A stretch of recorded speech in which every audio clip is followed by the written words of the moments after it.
آپ تو بہت بدل گئے، کہیں اور دیکھتا تو بالکل نہ پہچانتا۔ کچھ دیر تک وہ بھی مجھے میرے بچپن کی باتیں بتاتے اور میرے والد کی وزاداری کے قصے سناتے رہے۔ اتنے میں ایک ملازمہ پیتل کی ایک لمبی کشتی میں کھانے کی چیزیں لے کر آ گئی۔ میں نے ایک نظر کشتی میں لگی ہوئی چینی کی نازک تشتریوں کو دیکھا۔ ان میں زیادہ تر بازار کا سامان تھا، لیکن کچھ چیزیں گھر کی بنی ہوئی بھی تھیں۔ حکیم صاحب نے کشتی کی طرف اشارہ کیا اور بولے، یہاں تکلف سے کام مت لیجیے گا۔ پھر بیگم سے بولے، اچھا بھائی، ہم کو دیر ہو رہی ہے۔ اس کے بعد وہ واپس اپنے کمرے میں چلے گئے۔ ان کو مطلب سے فرصت ہی نہیں ہوتی، بیگم نے معذرت کے انداز میں کہا۔ وہ کچھ اور بھی کہہ رہی تھیں، مگر مجھ پر شاید تھوڑی دیر کو غنودگی سی طاری ہو گئی تھی، اس لیے کہ جب میں چونکا تو دالان میں صرف بیگم تھیں اور اس کی 2 محرابوں پر کسی موٹے کپڑے کے پردے جھول رہے تھے۔ صرف بیچ کی محراب کھلی ہوئی تھی اور اس میں لٹکا ہوا قمقمہ ہوا میں ہلتا ہوا کبھی داہنی طرف چکر کھاتا تھا، کبھی بائیں طرف۔ میں نے چلمن کی سمت دیکھا۔ دوسرے دروازے کے قریب حکیم صاحب ایک بوڑھے دیہاتی کی نبض پر ہاتھ رکھے کسی سوچ میں ڈوبے ہوئے تھے۔ میں بیگم کی طرف مڑا، ان پر بھی غنودگی طاری تھی، لیکن قریب کسی صحنچی سے لڑکیوں کی گھٹی گھٹی ہنسی کی آواز آئی تو وہ ہوشیار ہو کر بیٹھ گئیں۔ کیا مہر آئی ہیں؟ انہوں نے اپنے آپ سے پوچھا، اور مجھے ان کے آسودہ چہرے پر پہلی بار فکر کی ہلکی سی پرچھائی نظر آئی۔ اسی وقت داہنی طرف والی محراب کا پردہ ہٹا اور ایک نوجوان لڑکی دالان میں داخل ہوئی۔ میں نے اس کو اچٹتی ہوئی نظر سے دیکھا۔ وہ کسی بے شکن کپڑے کی نارنجی ساڑی باندھے تھی اور اس کے ناخن نارنجی پالش سے ڈھکے ہوئے تھے۔ بیگم مجھ سے مخاطب ہوئیں، مہر کو پہچانا؟ میں نے پھر ایک اچٹتی ہوئی نظر اس کے چہرے پر ڈالی۔ اس کے ہونٹوں پر نارنجی لپسٹک کی بہت ہلکی تہ تھی۔ میں نے اس کے سلام کے جواب میں سر کو یوں جنبش دی، گویا اسے بھی دوسری عورتوں کی طرح پہچان گیا ہوں۔ پھر میں نے اس کو غور سے دیکھنے کا ارادہ ہی کیا تھا کہ پردے کے پیچھے سے کسی لڑکی نے اسے دھیرے سے آواز دی اور وہ دالان سے باہر چلی گئی۔ حکیم صاحب اسی طرح بوڑھے دیہاتی کی نبض پر ہاتھ رکھے ہوئے تھے اور بیگم پر پھر غنودگی طاری ہو گئی تھی۔ میں اٹھ کر کھڑا ہو گیا۔ بیگم نے ادکھلی آنکھوں سے میری طرف دیکھا اور میں نے کہا، اب اجازت دیجیے۔ جاؤ گے؟ انہوں نے بوجھل آواز میں پوچھا اور اچانک مجھے کچھ یاد آ گیا۔ وہ ڈراؤنی کوٹری اب بھی ہے؟ میں نے پوچھا۔ ڈراؤنی کوٹری؟ انہوں نے کہا، پھر کچھ سوچا، پھر افسردگی کے ساتھ مسکرا کر بولی، ایک بار تم نے مہر کو اس میں بند کر دیا تھا۔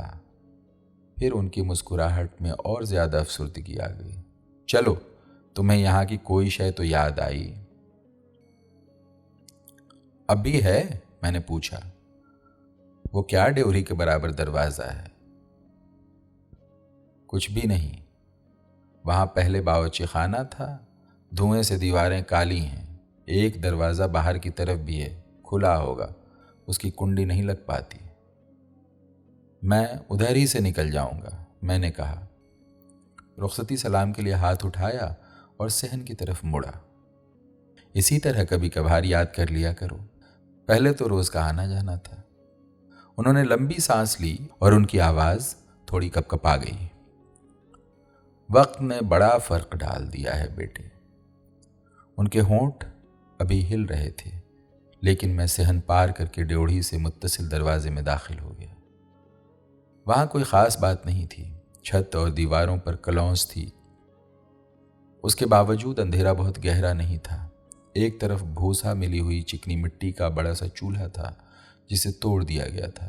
سامنے روشنی کی کھڑی لکیر نظر آ رہی تھی۔